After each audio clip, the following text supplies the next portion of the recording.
posted videos, your last one with FedEx. Is that accurate?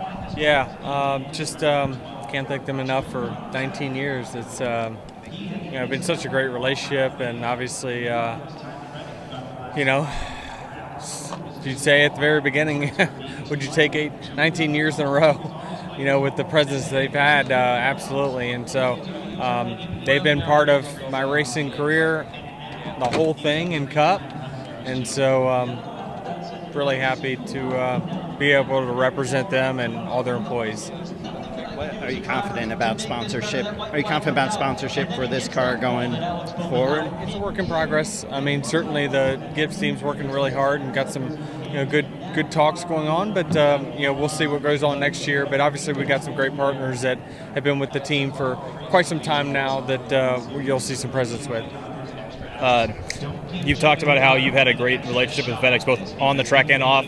So even though they may not be on the car next year, will you still kind of have some sort of relationship with them in 2025 and beyond? Yeah, I mean, I always have a relationship with FedEx and, really the executives there.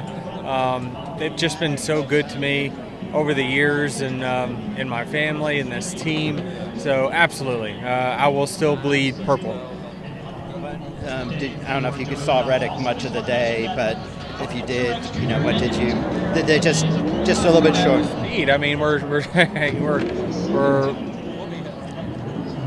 riding a horse that's got like a sprained ankle. It just we don't have that light switch of speed that those cars have at these last few short tracks of the year. It doesn't really show up throughout the year, but just somehow in the playoffs it comes, and so.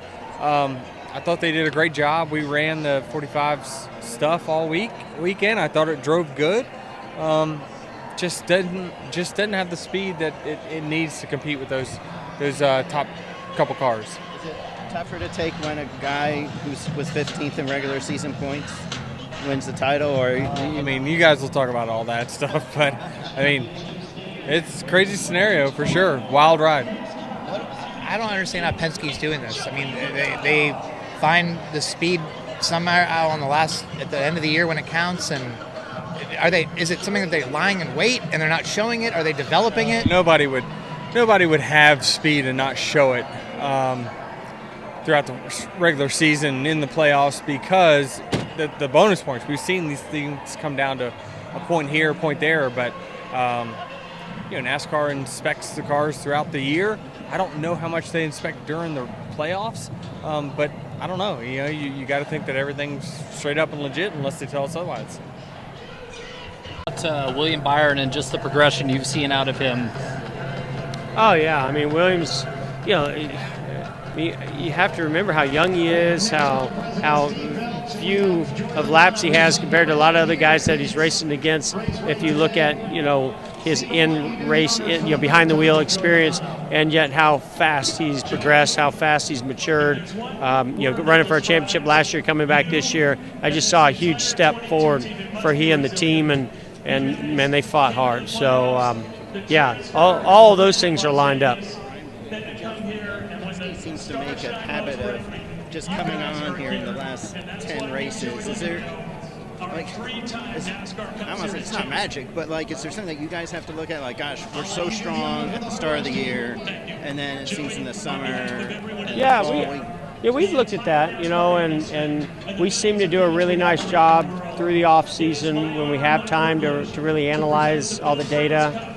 Our drivers do a great job with it in pit crew, and we come out strong. But you got to maintain that throughout the year, and. I think that I feel like we stepped up and did everything we could, but for whatever reason, those guys, they have a little bit more that they come with, especially here at Phoenix in this championship race, and it's our job to go find and do the same. How frustrating is it that Cliff said, I think early September, that ever since the last Phoenix race, you guys are the entire company's trying to get speed here.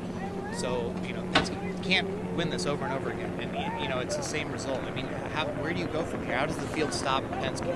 Yeah, it's a good question. I mean, it's motivating. So it will get us fired up, and, we'll dig through the data and try to understand. I mean, you can see on SMT, where their cars just turn a little bit better.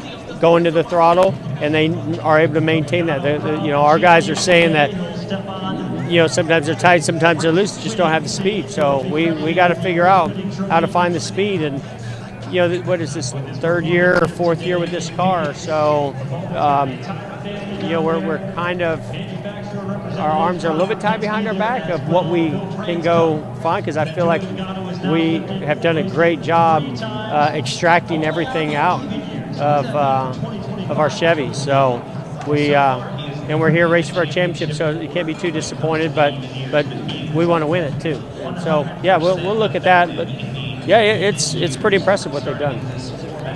This is Custom Patch Hats. But what makes us custom? Well, that actually begins with you.